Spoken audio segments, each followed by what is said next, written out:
When the cowherd men of Vrindavan, under instruction of Krishna, stopped offering sacrifice to the heavenly king, Indra, the whole tract of land, known as Vraja, was threatened with being washed away by constant heavy rains for 7 days. Lord Krishna, out of his causeless mercy upon the inhabitants of Vraja, held up the hill known as Govardhan with one hand only. Although he was only 7 years old, he did this to protect the animals from the onslaught of water. Purport. Children play with an umbrella generally known as a frog's umbrella, or in ordinary English, mushroom. I wonder why a frog would want an umbrella. They like water. Yeah, that's in Sanskrit. It's said like that. Bangla ki bole. Bange chatta. Bange chatta. That's why Prabhupada has put that. Frogs. That's it. Had to be pretty. Well, had to be a big mushroom and a small frog. Yeah. Yeah, that's what I'm saying. The frog, they like the rain, isn't it? That's why Bangladesh is called Bangladesh, because there's so many bangs. Bang means frog in Bengali. Oh, better not say that. They might get upset. They might start a new Joy Bangla movement. Children play with an umbrella generally known as a frog's umbrella, and Lord Krishna, when he was only 7 years old, could snatch the great hill known as the Govardhan Parvat at Vrindavan and hold it for 7 days continuously with one hand, just to protect the animals and the inhabitants of Vrindavan from the wrath of Indra, the heavenly king, who had been denied sacrificial offerings by the inhabitants of Vrajabhumi. Factually, there is no need of offering sacrifices to the demigods for their services if one is engaged in the service of the Supreme Lord. Sacrifices recommended in the Vedic literature for satisfaction of the demigods are a sort of inducement to the sacrifices to realize the existence of higher authorities. The demigods are engaged by the Lord as controlling deities of material affairs, and according to the Bhagavad Gita, when a demigod is worshipped, the process is accepted as the indirect method for worshipping the Supreme Lord. But when the Supreme Lord is worshipped directly, there is no need of worshipping the demigods or offering them sacrifices as recommended in particular circumstances. Lord Krishna therefore advised the inhabitants of Vrajabhumi not to offer any sacrifices to the heavenly king Indra. But Indra, not knowing Lord Krishna in Vrajabhumi, was angry at the inhabitants of Vrajabhumi and tried to avenge the offense. He considered it an offense. But confident as the Lord was, he saved the inhabitants and animals of Vrajabhumi by his personal energy and proved definitely that anyone directly engaged as a devotee of the Supreme Lord need not satisfy any other demigods, however great, even to the level of Brahma or Shiva. Thus, this incident definitely proved without a doubt that Lord Krishna is the personality of Godhead, and that he was so in all circumstances, as a child on the lap of his mother, as a boy 7 years old, and as an old man of 125 years of age. In either case, he was never on the level of the ordinary man, and even in his advanced age, he appeared a young boy 16 years old. These are the particular features of the transcendental body of the Lord. So going back to yesterday's class, who is Maya Sunu, the son of Maya, Vyoma Sura? Yeah, I said yesterday, actually. I wasn't sure. So I won the quiz. I am the greatest. That's what Indra thought. He thought that Krishna had offended him by telling the Vrajvasis not to worship him, Indra. So that would appear to be an offense. If a junior disregards a senior, that is an offense. And Indra appeared to be senior to Krishna. Because Krishna is just he's a cowherd boy. And Indra is the king of heaven. But Indra didn't realize that Indra is Indra because Krishna is Krishna, and not vice versa. Indra is the king of heaven because Krishna is the Supreme Personality of Godhead, and he's given him that position. But Indra just saw him as a small boy. And Nanda Maharaj also saw Krishna as a small boy, but their attitude was different. Indra wanted to lord it over Krishna, and Nanda Maharaj, although also in a superior position to Krishna, socially it appeared like that, his attitude to Krishna was one of pure love. And therefore Nanda Maharaj is Nanda Maharaj and Indra is Indra. Indra is just the king of heaven, some insignificant position. And Nanda Maharaj is, although Indra wanted to be worshipped, Nanda Maharaj doesn't want to be worshipped, but those who are most expert in theological science, they worship Nanda Maharaj. Ahameha Nanda Vande, Nandam Vande, Yasyalinde Param Brahma. Shrutim itere, smritim apare, bharata manye, ya bhavabhaya bhitam. This is the beginning of that verse. So Nanda Maharaj doesn't want to be worshipped, and it seems that Krishna, he's not much concerned with being worshipped, although he is worshipped in his Narayan form, and he's worshipped as Krishna also. But he comes to Vrindavan specifically not to be worshipped. Krishna in Vrindavan is the Supreme Personality of Godhead. He doesn't stop being so, whatever Indra thinks. But he's not in Vrindavan, he's not come to Vrindavan. In Vrindavan, he's not in his mode of accepting worship. In fact, when he comes home in the evening, with all the cows and cowherd boys and all the inhabitants of Vrindavan who don't go with him, they are waiting for Krishna and Balaram and all the cowherd boys on the road. And the demigods are also waiting there and offering prayers, Brahma with 4 heads, Rudra with 5 heads. And the cowherd boys seeing this, they start to mimic, they go up to Krishna and in jest, they start offering prayers, "Oh Krishna, you are so great." It's just a big joke for them. So it's a different mood. And Indra can't understand. Someone wrote recently about this, what does it mean that Lakshmi Priya, she was, the separation from Chaitanya Mahaprabhu took the form of a snake and she died from snake bite. So what does that mean? So I tried to give some explanation. He said, I can't understand. And I said, don't worry, Lord Brahma and Lord Shiva also don't understand. So if you don't understand, it's not surprising. This is Avichincha Tattva Pantastu Koti Shata Vatsara Sampragamyo Vayora Tapi Manaso Mune Pungavanam Sopyasti Yat Pravadasimya Vinchintya Tattve Govindamadi Purusham Tamaham Vajami.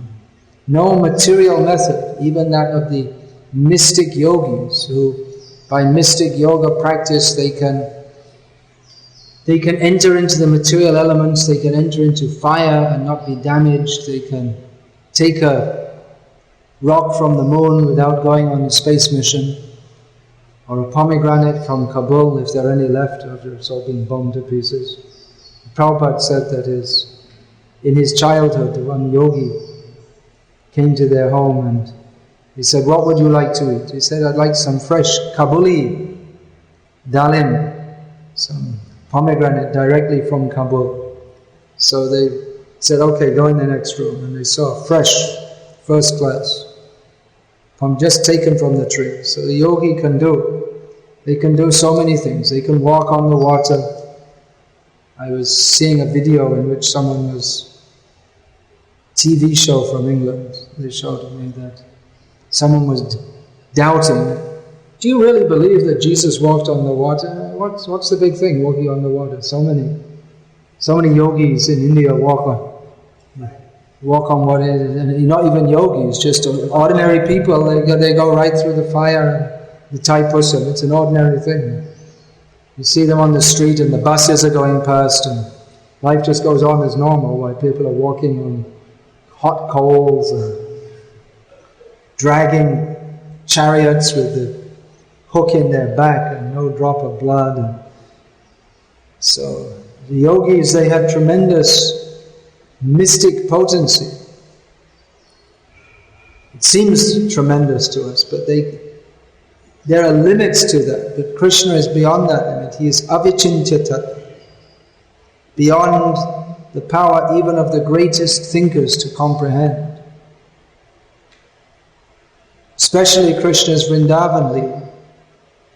Krishna's Vrindavan Leela is most difficult to understand. It's not possible to understand. It's not even meant to be understood in the normal sense of the term understand. When we think understand, we think that we put one fact in our brain, put another fact in the brain and try to link them up.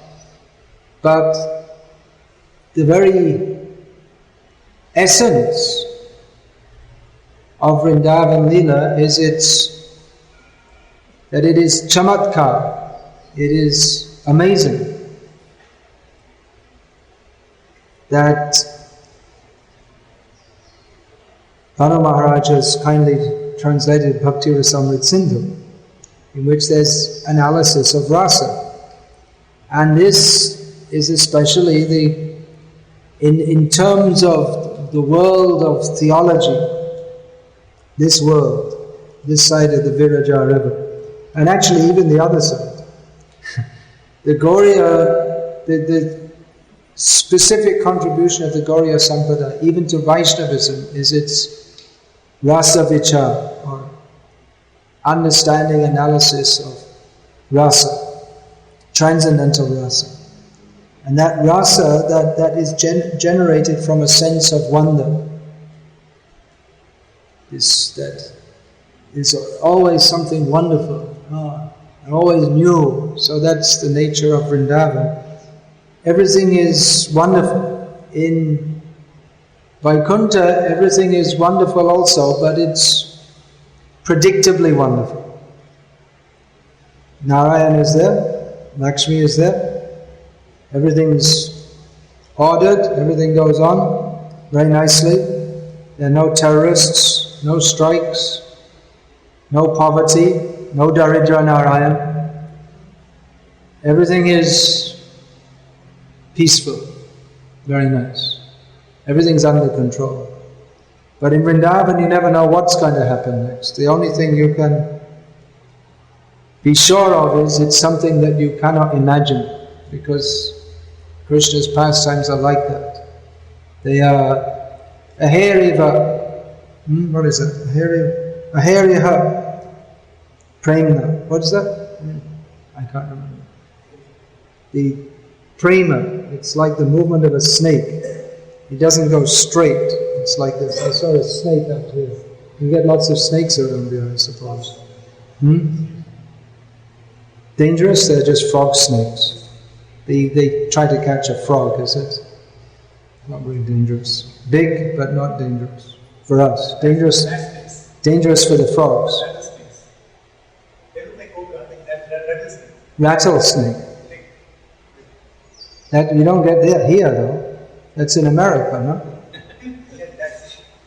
They don't come in this muddy place. They're in the dry desert, the rattlesnake. Yeah.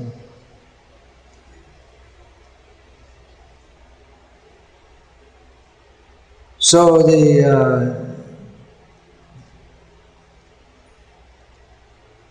aher eva premnagati. The prema you can't predict. It's going like that, crooked.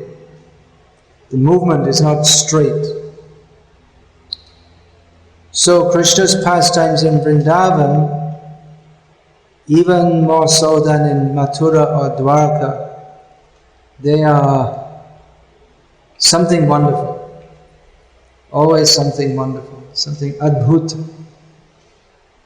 Adbhutaras, in all the rasas there is adbhut, that makes it rasa, that it's something wonderful or something unpredictable. Yesterday, Shamchandra Prabhu was asking me that he had heard that Kusum Sarovar, you all know Kusum Sarovar, right?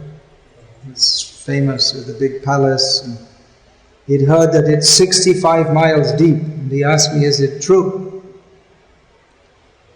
Well, actually it's much deeper than 65 miles. It's much deeper than any number of miles. It's much deeper than any of us can understand. The pastimes that take place there are beyond human intelligence to measure. How deep are the kunds of Vrindavan? Well, you can say this one is 10 feet deep or this one is 20 feet deep, but actually they're immeasurable. From the terrestrial vision, we can say this one is 10 feet deep, this one is 20 feet deep. Kusum Sarovar, as we see it now, I don't think it's 60. I mean, in terms of measurement, I never heard that it's 65 miles deep. It was excavated fairly recently. Earlier, in the last 100 years, Kusum Sarovar is eternally there. But as we see it now, it's that size. There are, at Naimisharanya, there's the Chakra Tirtha, which is said to be immeasurably deep. It goes right down to the next level, or Varsha, or whatever you want to call it. So, apparently during the British rule, some Britisher wanted to disprove this, so he got some chain, he got some long chains, and Chakra Tirtha is like a big round well, that's how we see it. So he put it down 1 mile, then he gave up. He didn't want to go any deeper. So it's at least 1 mile deep by the British scientific method. Nowadays they have these something scopes. What's that called? Bathoscope. They've gone very deep into the sea, like 20 miles or something. So they go 20 miles deep into the sea. That's pretty deep. So maybe they could try one of them now. But there's no point anyway, because what we see and what we measure, that is not the way. The actual depth is something that we cannot see or understand. When we go to Vrindavan, we see buses, and we're doing Govardhan Parikrama, and there's Ayurvedic medicine shop, they're blasting out on their speaker 24 hours and selling balm because people get sore legs, so they think they can get a good business from selling balm. And we see beggars and pandas and it's according to our vision, it's busy, dusty, a lot of the year hot, commercialized pilgrimage cum tourist center. But that's not the Vrindavan that's being described here in Srimad Bhagavatam. Everything about Vrindavan is inconceivable. Even one grain of dust in Vrindavan, that's more precious than everything Indra's got. Indra's so proud of being Indra. But he wanted to destroy Rajabhumi, but he doesn't understand that one grain of dust from there is more valuable. Not valuable in terms of gold. You can go and bring the gold to the stock exchange and say, give me gold for that. I won't give you any gold for that.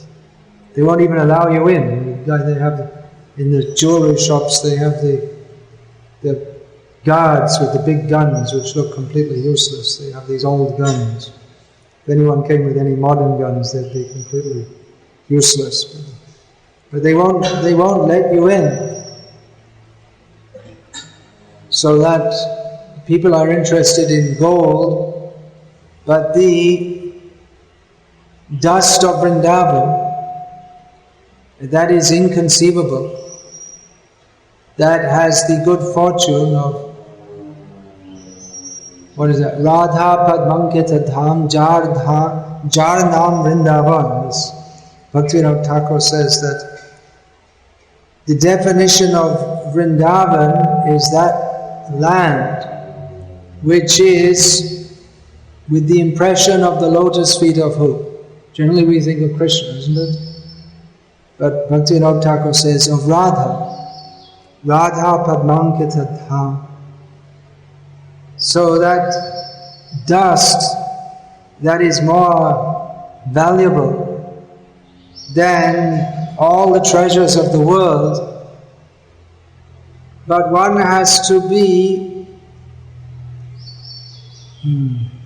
eligible to appreciate that. Bishoy chariya kabe shuddha hobe ma Tabe hama heribo Sri Vrindavan. When one is free from the desire for material enjoyment, then one can see Vrindavan. And everything there is wonderful. We hear so many stories. In the Bible they have this, Jesus walked on the water, and they're amazed by that. And they say, how can that be true? But then we have Krishna, he entered the water and went down to the planet of Varuna. We were just reading yesterday. And then Krishna from Dwarka, he goes through all the coverings of the universe to the Mahavishnu Loka. Not really Loka. Krishna holds the big hill as a little boy, 7 years old. Holds the big hill on the tip of his little finger for 7 days. And then immediately got that all evaporated by Dwadasha Aditya. 12 suns came to evaporate all that water very quickly. So everything we hear about, in the next verse we'll be reading on 2 verses after that, about all the demons that were killed. Pralamba Kara is killed by Balaram. Pralamba Sura, Kara means Denakasura. Bakasura, Keshi demon. So all these demons, they take different forms. Keshi comes as a horse to Vrindavan. He's not always like a horse, but he assumes that form. So if people have difficulty accepting that Jesus walked on the water, then how are they, which is, it's just a normal thing that yogis do. There's, what is that, was it one of the Alvas or one of the Acharyas in the Ramanuja Sampradaya that the boatman refused to take him across the Kaveri, so he said, oh okay, and he just walked over. So these are so many wonderful things. If we go around Vrindavan Parikrama, we'll hear so many wonderful things. This is the place where Krishna killed the Keshi demon. This is the place where Krishna swallowed the forest fire. And not only in the time of Krishna, but even recently we hear so many sadhus, they go to Vrindavan, and so many wonderful things. Bilvamangal Thakur was playing with Krishna. Prabhupada, one time there was some incident. Prabhupada, he was, after going to America and coming back, one of his disciples heard from some of the local Brijbasis, Radha Damodar Mandir, that Prabhupada used to speak with Rupa Goswami at night. So he asked Prabhupada, did you speak with Rupa Goswami at night? Sometimes when you used to in Prabhupada said, well, everyone knows that. So many wonderful things.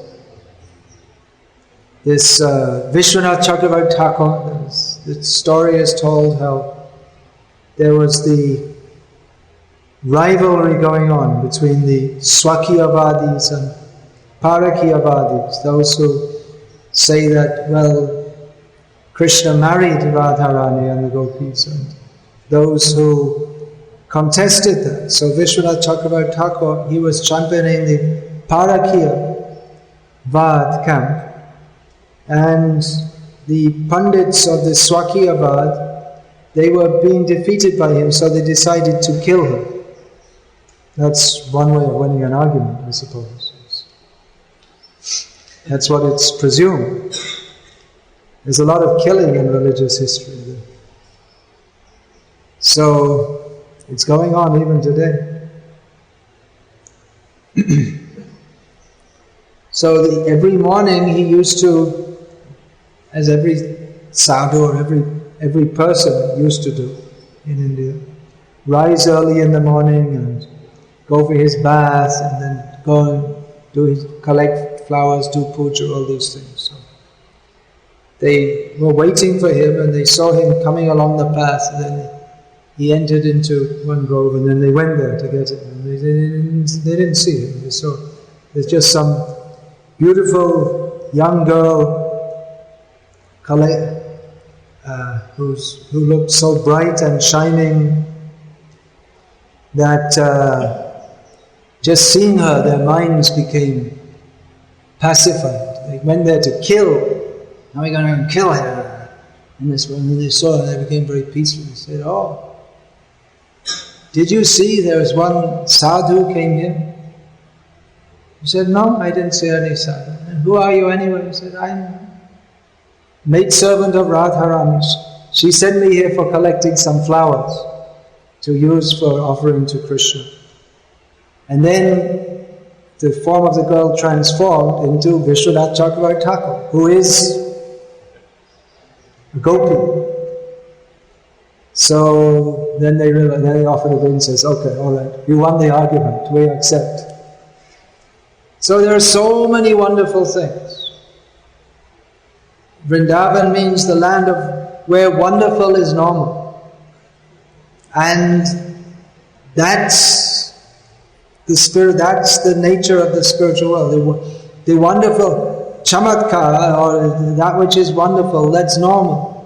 That's what I'm saying, the Kusum Sarovar, how deep is it? 65 miles? No, much deeper. If you measure it, maybe, I don't know, it's pretty deep. Bhavananda used to make they used to go on parikrama, they used to make everyone jump off that high tower, it's pretty high. So, but no one smashed their head on the bottom, because it's very deep water. How deep? Probably not 65 miles, but then much deeper, because every drop of water of Kusum Sarovar is fully transcendental and spiritual, and you can analyze it. You can take it to a laboratory and analyze. It's got this algae in it and this mineral composition, but it's not measurable by any material means, because it is the water which is serving the pastimes of Radha and Krishna. So wonderful is normal, but that it's something wonderful all the time doesn't make it boring. It's always ever fresh. There are always amazing things going on. And in Krishna consciousness, it's like that. There are so many wonderful things. I mean, it's not just in Vrindavan, so many temples here also. The ancient temples, and so many stories are there. There's not even only the Vishnu temples, in the demigod temples also, there are so many amazing happenings, and those who have faith, they believe it, and those who don't, they won't. They'll deny it. And what to speak of these, we call these things wonderful because it seems unusual to us, because we don't expect such things to happen. But everything around us is wonderful. These kind of amazing happenings, they give faith to people. That's sometimes some yogis, or so-called yogis, they fake their magic tricks. There's one Baba next door in Bangalore who's widely reputed to fake his magic tricks. And some of them, they may have some mystic powers, and they're trying to convert so many people to Christianity by miracle healing. They heal people. They say, believe in Jesus. And someone who's been in a wheelchair for 20 years gets up and walks and says, hallelujah. And this proves that to them that the power of Jesus, of course, they have to die eventually, so more intelligent is to think how to get free from death than getting free of a wheelchair. But these kind of things, these kind of mystical happenings, they give people faith. And even there are places where people go specifically to get some miracle performed. And there are many temples where people go specifically, they're not getting children, and they go there, and if you pray there, you're supposed to get children. Nowadays they don't want children anyway, so...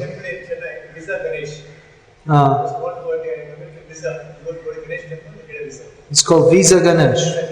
You remove Visa Ganesh. You get your visa for America. There you go. Just at the edge of Hyderabad, there's one temple. It's a Balaji temple, and that's famous. Whatever you want, you get it. When you said visas, I remembered that, because that's one of the things people go for.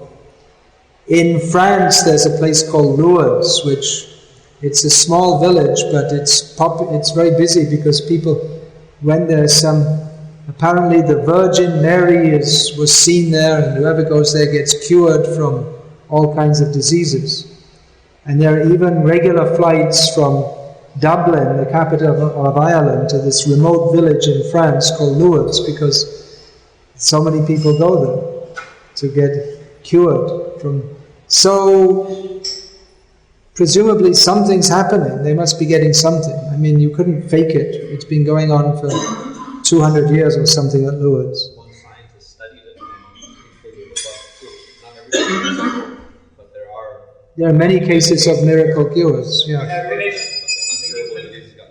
Ganesh drinking milk, yeah. But that day, we heard about, I was in Delhi and Lokanath Maharaj was there. He said, okay, let's try it. So in the deity room, they brought one Gopal deity. And he fed, and I did it too. I'm churning my hand, but you don't have to do it. You just put the milk at the lip, and just slowly, you visibly, though, you go, the milk went. They found the scientists are centrifugal force because they say that they are stone. No, but these are metal deity. But it does that all the time. Is it? Like Narasimha temple in Vijayawada, half particle, it brings the Yeah. 5% particles. Yeah. They pour that. Yeah. So anyway, the point is there are so many wonderful things, and these things give people faith. Like Mayapur Narasimha also, a lot of So many stories. So many stories. You should go for your eyes. There's a story that he lost it. The devotee was becoming blind, and she asked for her eyes back. He said, "You give my eyes back," because they changed his eyes. That's not a bona fide process. You can change the clothes of the deities, but not change the eyes. At Radha Ballabh in Melbourne, they asked Prabhupada, can we put on these eyes? Prabhupada, at the time of installation, Prabhupada said, either you put them or you don't put them, but you don't change afterwards. It's not that you have a different set of eyes every day. So, yeah, there are so many things. When Pankajangri Prabhu comes, he comes and tells the stories. So many stories of Nrsimhadev personally appearing to Pujari, and then to someone at Chaitanya Mat. He he came to them, and then his guru told him, okay, you better go and worship him then. And Jagannath at Rajpura, is it Rajapur or Rajpur? Rajapur, yeah, Rajpur is in Punjab. So there's so many stories of him, and the Muslims also have faith in him, which is against their religion, because they know that we don't like Hindus, but we have to be careful with Jagannath, because if he's pleased with you, very good. If he's not, you're in trouble. So these things, they create faith, but actually one who has got the eyes to see, then anyway we should have faith in the Lord. The miracles are required for people who they're less intelligent, actually.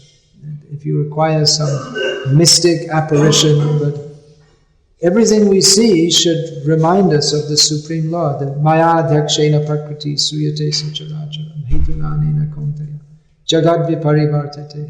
The whole world, how is it going on? Only by His power. That the tree comes from the seed, isn't that amazing? But because it's part of our normal experience, we think it's normal. That's why for a transcendentalist, what other people think is something amazing, it's just normal. You see, it's just like Prabhupada said that when they asked him, Prabhupada, did you sometimes used to speak with Rupa Goswami? Everyone knows it. For him it was normal. For us, we're thinking, wow, that's amazing. And then that time they asked Prabhupada, do you sometimes go and see the demigods? And he said, why should I go and see the demigods? They come and see me. So one thing is that it might be difficult to sort out the real stories of these amazing happenings, because many times people, they fake it, or they make it up, or they advertise it, or exaggerate. Something small happens and they make it big. So Prabhupada, he told some stories about himself, how his own Guru Maharaj came in his dream several times and told him, you must come with me. He said, come with me. Amashanga chale asha. Come with me, which means take sannyas. So that several times told. And then Prabhupada told he had the heart attack on the boat, and then when he was going in the ship over the sea, and he told that Krishna in his various forms, the Dasavatar, appeared to him in the dream and said, don't worry, I'm rowing the boat. See, he was rowing the boat, and he said, don't worry, I'm looking after you. And Prabhupada told that when Prabhupada was with Krishna, and Krishna told him, you come to this world, and he told Prabhupada, you come and preach. And Prabhupada said, how can I go there? It's so miserable. Prabhupada. And then Krishna said to him, you don't worry, I'll look after everything. You just go there and write those books. As Bhavananda told this story, when he was in quarantine with Prabhupada. So many. The unusual is normal. But we shouldn't advertise that this happened to me, that happened. Prabhupada told that someone had told that he was doing parikrama of Jagannath in Puri in the temple and with his wife, and Jagannath snatched his wife's sari. Prabhupada said, well, do we have to believe this? That fat, black, ugly woman, that Jagannath is snatching her sari. Prabhupada said, as far as I know, he said, nothing. He said, nothing happened like this to me. I don't have any stories to tell like this, although actually he did. But he said, as far as I'm concerned, I simply have full faith in the words of my spiritual master. That's all, not all these different stories and amazing happenings. And that's not the substance of our Krishna consciousness. Actually, the substance, there's the Krishna Leela, but not that we're going around saying, well, this happened to me. Krishna appeared to me, I had this apparition. There's so many stories like that, but That's not the basis of our understanding of Krishna consciousness. The basis is Bhagavat Tattva Vijnanam, the knowledge of Krishna given in Shastra. Knowledge has to be received from Guru, Sadhu and Shastra. As far as mystic apparitions and so, that may be there, but the real test is Vishoy Charya Kabe Shuddha Hobe Man. That if we're free from the desire for personal enjoyment, then our link with Krishna will be substantial. Otherwise, so many people tell they had this dream and this apparition, but then you see what they're doing in their life. They're sitting there drinking a cup of tea and telling you that Krishna comes to them in their dreams. But what's the meaning? What's the value? Krishna is going to come on what? You're going to share a cup of coffee with him? Not very likely. So, these things are there, and those things which are told by genuine, accepted acharyas, we can accept as genuine spiritual experiences, and there are certainly many such incidences, because the nature of the spiritual is that it's not bound by material laws. So definitely such apparitions and incidences do happen all the time. But those who are on that platform, they don't even take it as wonderful. For them, it's normal, and they don't have to advertise it to others. This happened, that happened, this apparition, this, that, the other. Rather, they don't advertise that because they don't want to, unlike the materialistic people who like to create an impression to others of being advanced spiritualists according to all their magic powers and their wonderful apparitions. A devotee, he doesn't like to advertise, like Madhavendra Puri. Krishna appeared to him in dreams and gave orders, but he didn't advertise it, but only because he had to execute some service to the Lord that these things became known. So, taking to Krishna consciousness means to enter the platform of the amazing, the platform of the wonderful. But that is not a matter of advertising to others, to promote one's own greatness. Rather, a great devotee always tries to promote how wonderful is Krishna.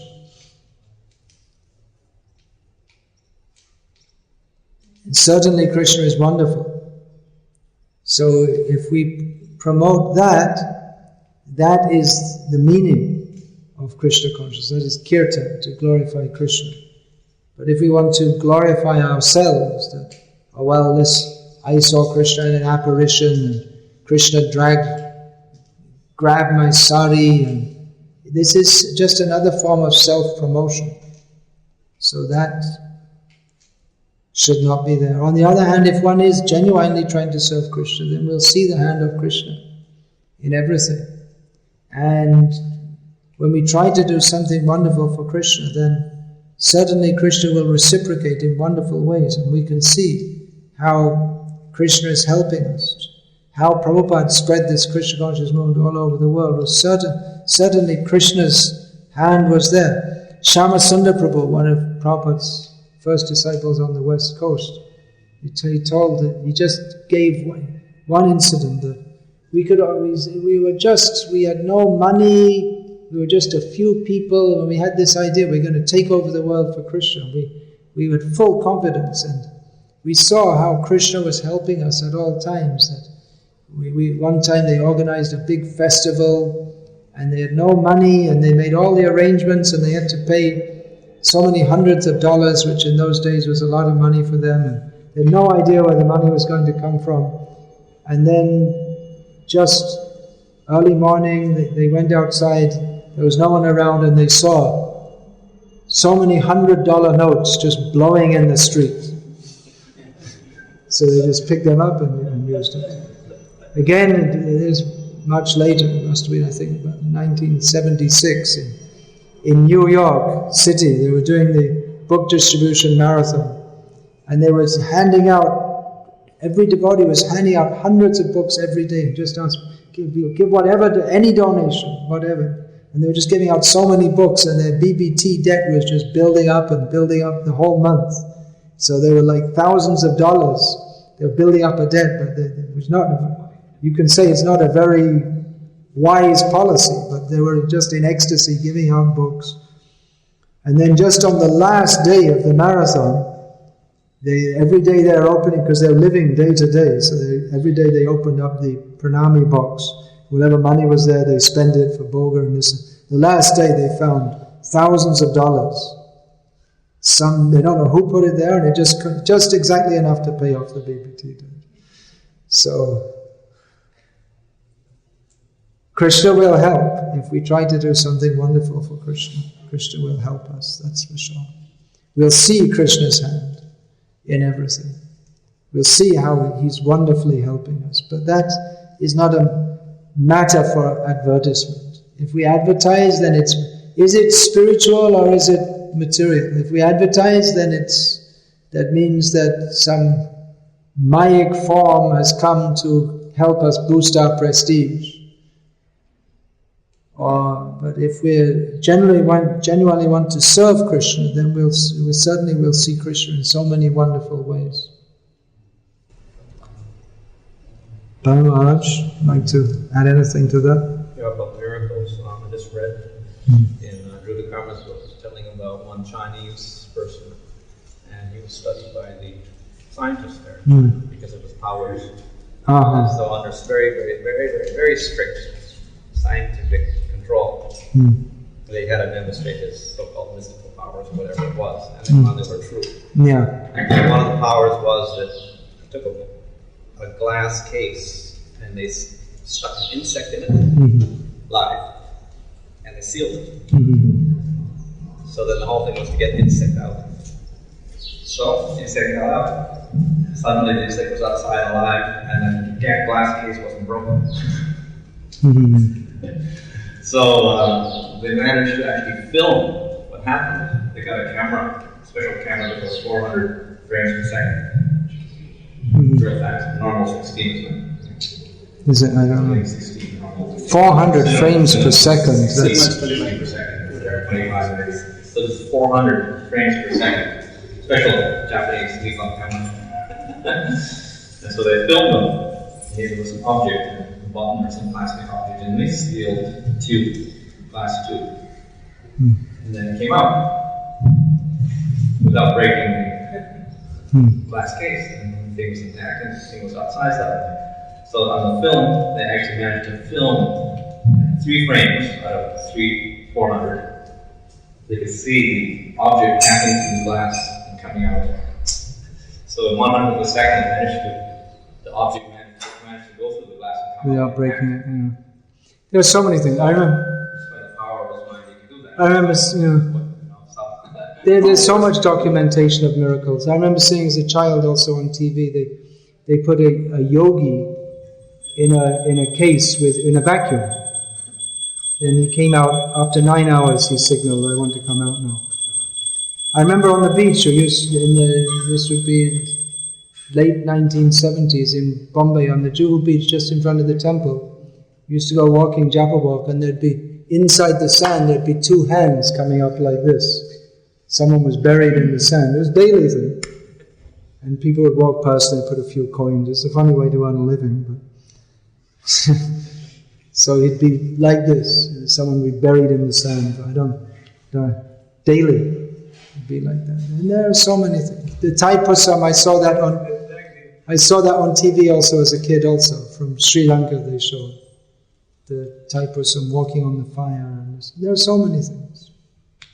Amazing things. There's a book on Kipling's Believe It or Not. A lot of things. Some of these mornings What about this Houdini? He's a magician, but it works like mystic power. How he was tied up in a box and chained up and thrown in the Niagara Falls. Tricks. Well, not tricks, but he just managed to get out. That's not that he managed to Not by mystic power. Although it seems impossible how he could be manacled, put in a sealed box and thrown in just before the Niagara Falls. They come out. But this is scientifically shown that it actually Came through, yeah. But still, people won't believe. They're preconditioned. They're not scientific minded. I never saw, but apparently there was someone who on TV and in public performances regularly, someone would hold a spoon like this. Huh? He was also by the American military. They examined him, and just by looking at it, he made it bend. Yeah. Bring glasses also. They just stay with glasses, sheets, that's the things. Now he was also a scientific. They found it wasn't a trick also. It just happened. They couldn't figure out how it happened. Prabhupada said in one lecture that there are some yogis, they take bath every morning in Badrinath, Rameshwaram, Puri and Dwarka.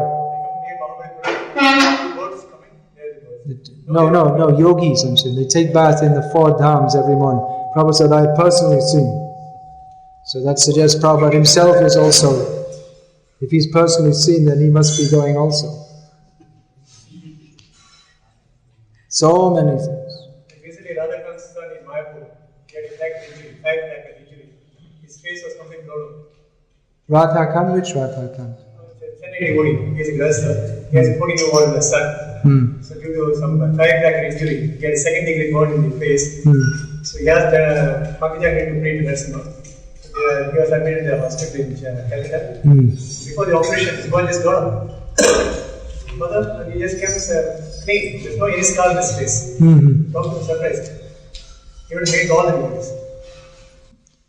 That's what they banned firecrackers in Mayapur. Still goes on though. No, everybody's ready to Pankajagri to go. I have kidney problems. That's the problem, yeah. Hare Krishna. There are so many. There's one fakir in Rajasthan, I went to see him. They have stones, he just puts his hand and they come out right in his hand. Anyone has kidney stone or any problem, just go, he'll take it out.